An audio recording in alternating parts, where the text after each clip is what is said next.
Selamat datang kembali di Sahabat Mas Eri. Ini nama channelnya ini Mas Eri. Oh, iya. Bukan Bang Eri ya? Oh, bukan. Barusan kepikiran ini tadi. Oh. Baik, nanti kita akan ngobrol-ngobrol santai. Ini semuanya ini guru penggerak. Selama ini kan guru penggerak. Oh, calon guru. Oh, kita harus optimis menjadi guru penggerak. Itu harus optimis menjadi guru penggerak. Karena ke depan guru penggeraknya guru yang sangat diharapkan di Indonesia. Tapi meskipun demikian banyak cerita-cerita yang kurang menarik gitu ya di guru penggerak, macam-macam lah.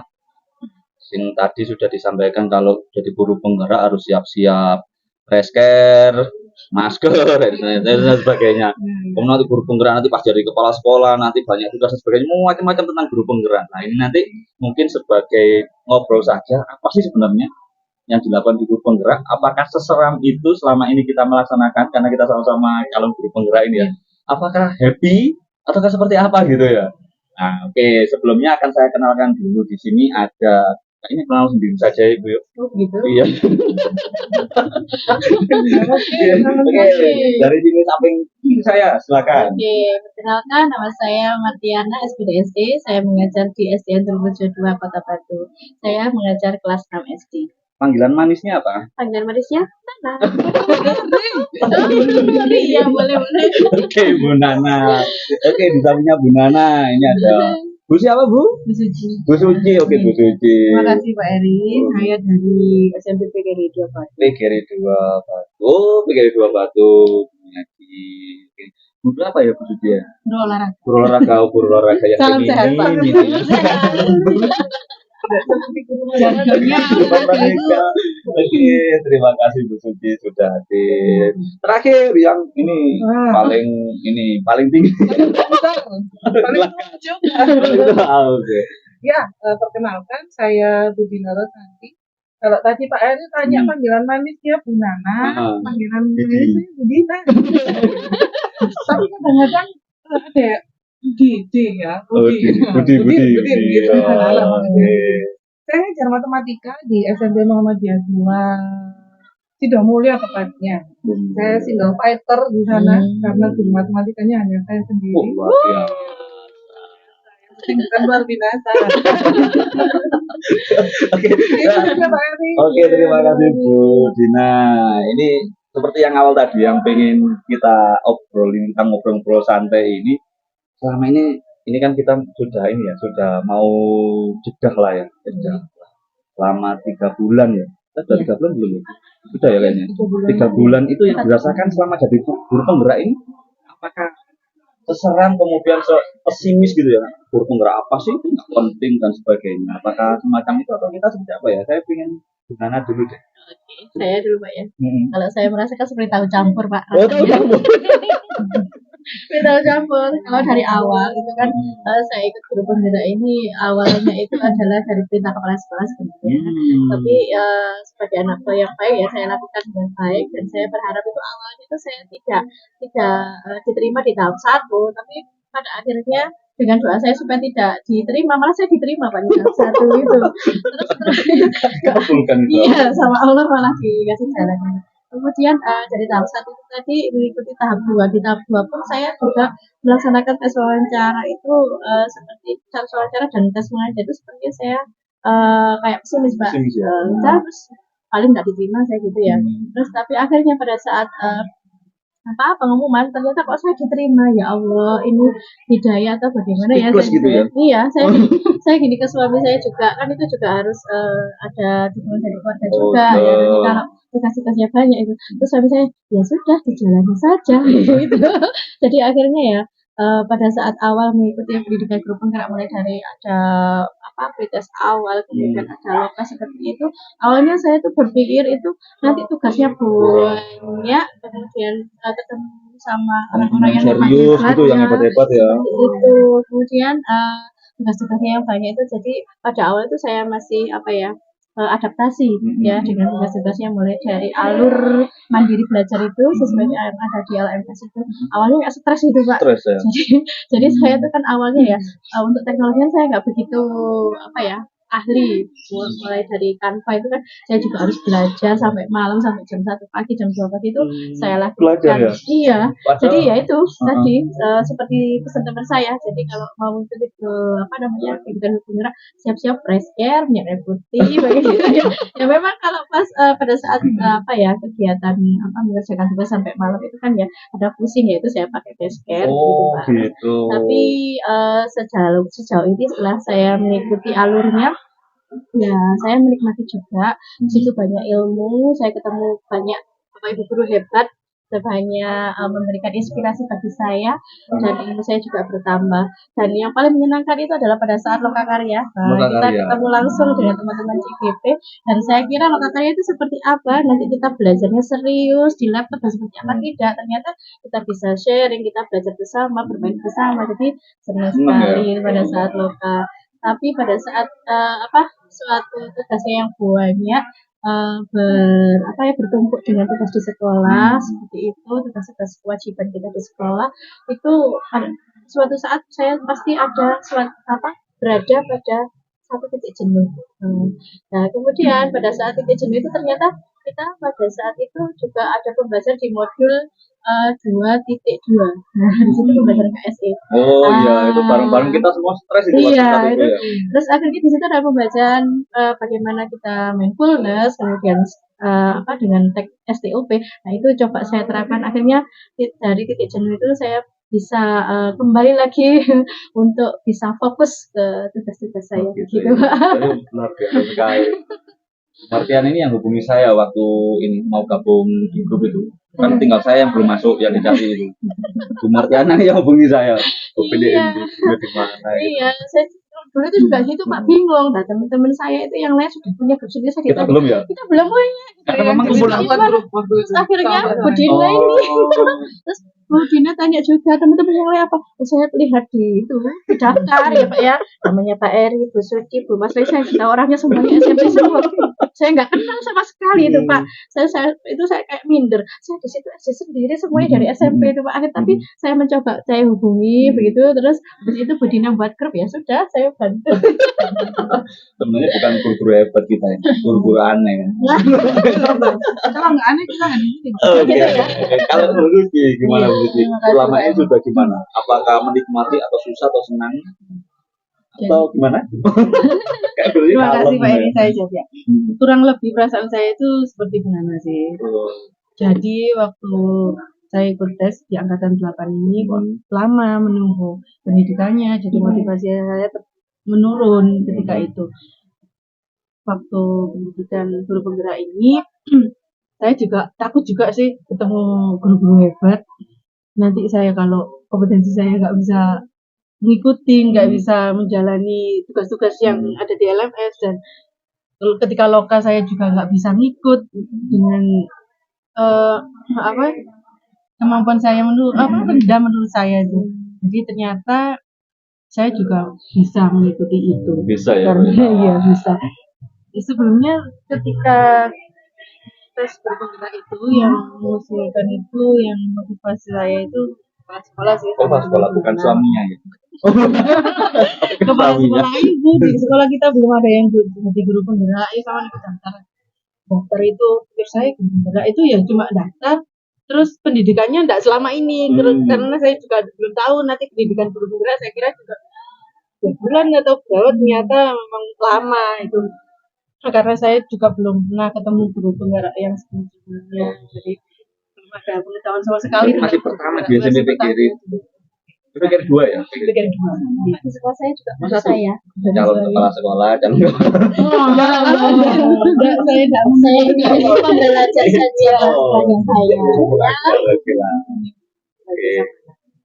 Kalau Bu Dina, gimana Bu Dina? Saya. Ini memang kayaknya ini ya, kalau dilihat itu memang yang sangat ambisi. Iya. Itu yang dibaca ya sama orang-orang. Tapi sebenarnya saya itu tidak ambisi Pak. Oh tidak ambisi. Sebenarnya yang mendorong saya untuk mengikuti iklan guru penggerak itu teman sesama guru matematika. Dan beliaunya sekarang sudah pindah ke Malang Selatan. Jadi beliau yang sering, istilahnya kita sering sharing. Kebetulan beliau itu guru penggerak angkatan 5. Jadi beliau setelah pindah ke Malang itu di Malang lebih dulu daripada kita. Waktu itu dia bilang begini, ayo Bu Dina ikut, abis ini di Batu dibuka loh angkatan 6. Nah, waktu itu saya ikut angkatan 6, Pak. Banyak sekali yang ikut. Dan saya tidak lolos angkatan 6. Ketika saya tidak lolos di tahap pertama itu, sudah saya nggak ikut lagi karena mungkin memang saya tidak kompeten di sana. Kemudian berikutnya angkatan 7 kan kita sudah tidak ikut ya, karena pada waktu angkatan 7 dibuka itu angkatan 6 belum kompeten. Kemudian di angkatan 8 saya dihubungi lagi sama teman saya yang di Malang Selatan, dan juga ada satu teman CGP kita sekarang di angkatan 7. Di angkatan 7 itu beliau langsung, ayo Udina, sekarang hari terakhir pendaftaran. Gitu. Jadi di hari pendaftaran terakhir itu saya ngisi. Oh, luar biasa. Itu. Kemudian apa namanya? Saya tunjukkan ke orangnya, ini saya sudah daftar. Perkara nanti saya diterima atau tidak, itu pokoknya saya sudah berusaha. Jadi bukan yang saya harus berambisi, saya terobsesi. Bahkan banyak yang bilang itu begini, nanti kalau jadi guru penggerak itu nanti jadi kepala sekolah. Saya sama sekali tidak ingin jadi kepala sekolah. Jadi kepala sekolah. Tidak ingin. Saya ingin jadi guru yang benar-benar di situ saya punya kompetensi, kemudian saya bisa mengajar anak-anak saya itu dengan senang. Ternyata apa yang kita peroleh di kelas CGP ini memang benar dengan persepsi saya, sama dengan persepsi saya bahwa di situ kita belajar bagaimana berpihak kepada murid gitu. Kemudian peran kita sebagai guru itu harusnya seperti apa gitu ya. Kemudian di situ juga selama ini kan kita tahu belajar Dewantoro itu dengan semboyan triloka ya namanya.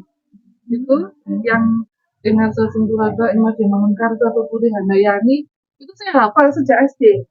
Tapi apa sebenarnya yang terkandung di sana itu saya baru tahu ketika mengikuti donasi. Jadi sejak pertama itu saya sudah merasa tertarik. Wah ini sepertinya menarik. Bahkan sampai sekarang itu menurut saya materi-materi yang disampaikan di CGP ini sebuah kejutan-kejutan bagi saya. Seperti tentang KSD, pembelajaran berdiferensiasi itu saya tidak pernah berpikir sampai ke sana. Dan saya nggak pernah berpikir bahwa kita juga akan dihadapkan dengan proses coaching seperti ini gitu. Jadi coach, kemudian jadi sekolah. Itu saya nggak pernah terbayangkan yang seperti itu. Jadi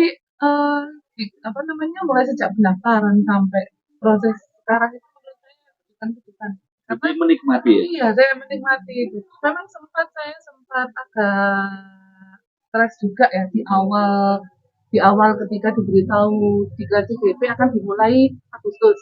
Dengan kelompok saya itu pasti kaget kan? Kalau dengan kelompoknya saya tidak kaget, karena saya merasa begini. Dengan siapapun saya di sana, saya akan berusaha untuk sebaik-baiknya lah saya berkolaborasi gitu. Karena kita sama-sama punya kelebihan dan kekurangan masing-masing. Kekurangan kita akan ditutupi oleh kelebihan. Nah, kita kan begitu ya. Gitu. Itu saya suka stresnya karena saya sudah terlanjur mendaftar program beasiswa S2. Jadi saya sempat stres itu karena sama-sama di bulan Agustus mulainya. Dan saya berpikir bagaimana nanti saya menghadapinya, bagaimana saya nanti itu dihadapkan dengan tugas-tugas yang bersamaan. Dan kebetulan untuk S2 saya itu kan mix ya, Zoom dan luring gitu. Jadi daring dan luring, sehingga di satu waktu itu dengan durasi yang sama itu saya harus Zoom di 2 tempat gitu. Dan dengan posisi laptop yang rusak. Nah itu akhirnya saya minta izin salah satu untuk tidak menghidupkan kamera dan tidak bisa menghidupkan soundnya, dan itu sesuatu hal yang sangat bagi saya itu kayak sesuatu yang tidak mungkin gitu loh, kayak membuat stres yang berlipat-lipat. Tapi akhirnya saya nikmati aja, nikmati bahwa itu bagian dari tantangan. Jadi kalau kita nyaman-nyaman aja, lurus-lurus saja, kayaknya nggak menarik ya? Hidup ini kayak nggak menarik gitu. Mungkin hidup saya penuh dengan tantangan, dan di sana dengan tantangan itu saya bisa lebih berkembang. Saya doakan banyak tantangan lagi. Kalau bisa, itu tantangan. Ya, itu. Kalau tadi Bu Nana, Bu memuji dan saya sudah bercerita dengan Pak Eri ya. Oh iya. Nanti dulu, nanti saya akan Ceritanya cerita. Bu Dina tadi yang saya itu sama dengan saya awal pada saat. Oh iya betul ya, awal-awal ya. Bisa keluar suaranya, jadi saya pakai HP. Pakai dua ya, oke. Betul. Dan itu juga satu solusi ya. Akhirnya dari hambatan yang kita alami itu kan akhirnya bisa Menemukan solusi. dan solusi itu memang ternyata the power of kepepet. Iya. Dan itu terjadi ya, Iya, dan laptop itu baru kan benar-benar akhirnya. terjadi, laptop Coba kalau baru. nggak ikut CGP, laptopnya masih lama. Betul itu Oke, oke. traktiran ya. Oke. Yang kedua di pertanyaan yang sering muncul ini termasuk pertanyaan ke saya. Pak En belum cerita tadi. Penting nggak guru penggerak itu? Nanti saya akan cerita ini. Penting nggak guru penggerak itu menurut ibu-ibu ini? Kalau dari Bu Nana dulu, penting nggak guru penggerak? Menurut saya penting Pak. Penting. Guru penggerak itu nanti kan tujuannya pemerintah itu membuka pendidikan guru penggerak itu kan untuk menjadikan para guru itu menjadi pembelajar sepanjang hayat. Nah, di situ mereka menjadi apa ya istilahnya sebuah muncul ide untuk menggerakkan teman-temannya yang di sekolah untuk memberikan pembelajaran yang tidak pada murid pada siswanya. Jadi kadang kan ada yang istilahnya yang senior, kemudian pembelajarannya kadang kurang menarik, mereka bosan gitu kan. Nah, iya. Jadi guru penggerak ini nanti bisa juga menjadi memberikan memberikan coaching sharing, kemudian kepada rekan sejawat yang tadi tentang bagaimana pembelajaran yang berpihak pada murid sesuai dengan pendidikan yang diterima dalam pendidikan guru penggerak itu tadi. Menurut saya. Tapi kalau jadi setelah kita lulus dari guru penggerak untuk otomatis dijadikan kepala sekolah itu harus ada seleksi lagi gitu loh Pak. Nggak langsung jadi kepala sekolah. Iya, karena kan ada Tapi bukannya perjuangannya berat lah. Daripada diklat PKS yang hanya beberapa, saya belum pernah sih. Iya. Kalau melihat CGP ini lebih kompleks dan lebih komprehensif katanya sih, tapi saya nggak tahu. Tapi kadang suara di luar situ kan banyak Pak, ada pro dan kontra. Makanya ini kan ini untuk sebagai jawaban lah apakah ini penting atau tidak itu. Iya, penting sekali karena juga di dalam pendidikan guru penggerak itu kita diajarkan bagaimana pembelajaran setiap pada murid, kemudian kita bagaimana menyusun visi atau tujuan kita, kemudian kita diajak untuk bagaimana pembelajaran KSE, mengontrol emosi kita, kemudian pada saat di modul 2 ini kita murid 3 ini juga kita diajari bagaimana coaching, melakukan supervisi. Itu adalah betul menjadi seorang kepala sekolah gitu. Oh gitu. Iya, itu kalau menurut saya kan sudah kepala sekolah kan itu bagian dari itu Pak, begitu. Tapi setelah jadi guru penggerak tidak seharusnya langsung serta-merta dijadikan kepala sekolah, harus ada proses lagi begitu supaya suara sumbang di luar yang masih kontra itu bisa menjadi pro gitu. Kalau menurut saya, karena seleksi kepala sekolah yang sekarang itu beda dengan yang dulu. Jadi kan kalau yang dulu itu ada dari penilaian dari masyarakat juga, kemudian tentang perekonomian dia bagaimana itu juga gitu ya? menjadi kriteria juga. Saya nggak bisa kan miskin ini ya. Bukan. Maksudnya dulu tuh kalau yang dari cerita dari Bapak Ibu guru yang senior itu tapi di kelas sekolah itu yang pertama itu tentang kompetensinya memang dia sudah bisa belajar itu seperti itu. Kemudian yang kedua itu perekonomian sudah tertata apa belum, sudah punya rumah apa belum, itu juga kriteria Pak. Kemudian bagaimana peran dia di masyarakat itu juga kriteria juga. Itu penting sih memang. Kalau dalam hal itu saya bagaimana masukan dari masyarakat, dan itu memang penting karena leader dia harus bisa menjadikan contoh dan bisa karena sekolah kembali lagi ke masyarakat pada akhirnya. Yang dulu jadi kalau memang ada yang kontra dengan kalau sudah ada yang lulus guru penggerak dijadikan langsung kepala sekolah, ada yang kontra ya itu menurut saya wajar karena seleksi kepala sekolah zaman dulu dan sekarang sudah beda. Nanti kita akan bicara lebih detail sih tentang guru penggerak layak jadi kepala sekolah dalam forum yang lain kayaknya. Iya. Sekarang saya tanya pada Bu Suci dulu, penting nggak Bu guru penggerak menurut Bu Suci ini, guru olahraga ini? Yang kemarin sempat bingung kayak belajar apa olahraga cukup mendengarkan. Bu. Terima kasih Pak Eri. Jadi menurut saya penting sih Pak guru penggerak itu, karena di pendidikan guru penggerak ini banyak sekali wawasan yang dibutuhkan oleh seorang guru, dan di situ kita bisa berbagi pada rekan kita di sekolah.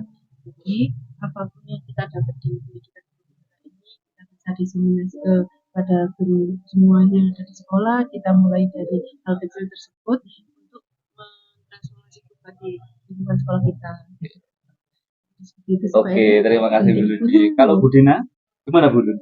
Penting nggak Bu Dina? Kalau menurut saya penting juga Pak, karena dari seperti disampaikan oleh Bu Ludi dan nanti bahwa materi-materi yang disampaikan itu sangat aplikatif dengan profesi kita sebagai guru, kemudian dengan keseharian kita dengan anak-anak. Jadi kalau yang dibilang nanti kalau sudah jadi CDP itu berarti jadi kepala sekolah gitu kan di luar itu seperti itu ya. Tapi itu bukan tujuan utama kita sih sebenarnya di situ, karena karena setelah kita masuk sendiri ke situ memang di dalamnya itu tidak ada, ya mungkin ada beberapa yang memang materi-materi itu memang yang mendukung ke sana, tapi seperti dikatakan oleh Bu tadi bahwa untuk jadi kepala sekolah sendiri syaratnya itu ada banyak sekali kan, jadi nggak harus dari CDP saja. Ya mungkin karena materi-materi CDP itu relevan dengan yang harus dimiliki oleh kompetensi yang dimiliki oleh kepala sekolah itu kan. Iya. Daging semua berarti. Daging semua. Iya, isinya daging semua kalau menurut saya, karena kalau kita sebagai guru kita nggak upgrade nggak upgrade kompetensi itu kayaknya juga ketika kita berinteraksi dengan anak-anak itu kita juga merasa bersalah juga. Karena apa? Seperti yang disebutkan bahwa kita itu harus mengikuti kodrat zaman dan kodrat alamnya anak. Kalau kita nggak belajar di guru penggerak ini, saya nggak tahu itu kodrat alam dan kodrat zaman itu apa.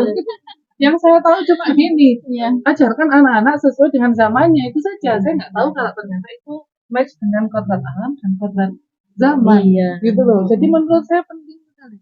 Bahkan saya juga mengajak teman-teman saya, kebetulan teman-teman S2 itu ada satu orang yang dia juga sama dengan kita angkatan 8 kemudian beberapa kali ketika saya bertemu dengan guru-guru yang lain, kemudian ketika rapat di sekolah pun juga saya sampaikan monggo Bapak Ibu sekarang sudah dibuka pendaftaran penggerak monggo ikut gitu. Karena di persepsi teman-teman sendiri itu ya itu tadi Pak, kalau mau ikut di kelas guru penggerak berarti pengen jadi kepala sekolah, itu aja. Gitu ya metodenya. Oke. Ya sama dengan yang disampaikan Pak Eri tadi bahwa itu enggak sih sebenarnya gitu kan. Coba saya pas KKG itu saya jalan itu dilihatin sama teman-teman. Oh gitu ya, wah ini calon kepala sekolah, wah ini gitu ya. Terus ketemu kan saya operator juga SAPK itu ya, ketemu teman-teman itu ya gitu. Mbak ada di kepala sekolah, aku ada di kayak tugas ini kita nggak ya gitu sampai kayak gitu ya. Ya Allah. Tapi kayaknya itu doa sih. Kayaknya dan ketika ada penilaian semacam itu saya kira malah ya. Betul. Tapi pada intinya podcast ini sebenarnya bukan saya berarti menjadi buzzernya guru penggerak maupun influencernya, tapi betul, memang kita betul-betul tanya pada guru-guru penggerak ini. Kalau saya sendiri sih sebenarnya tersesat sih sebenarnya jadi guru penggerak ini, tapi tersesat di jalan yang benar lah. Banyak ilmu sih, tersesat semua ya. Kadang-kadang kita merasa nggak sih saya di sini nih, semuanya pada guru-guru hebat-hebat semua. Kadang saya merasa begitu. Tapi kita sih nggak terlalu hebat, yang hebat itu angkatan 6 loh. Itu hebat-hebat semua kan mengalahkan Budina, mengalahkan saya juga kan. Iya. Jadi kita itu angkatan apa sih? Tapi ini luar biasa sekali. Kita Pak ini. Baru juga ya. Iya. Tuh ada itu. Guru TK itu ya di dekat sekolah saya itu juga sama, dia lulus tahap 1. Setelah lulus tahap 1 sampai bikin tumpeng Pak, bikin tumpeng. Iya. Luar biasa. Tumpeng syukuran, minta doa sama wali murid semua supaya nanti di tahap 2 itu lolos.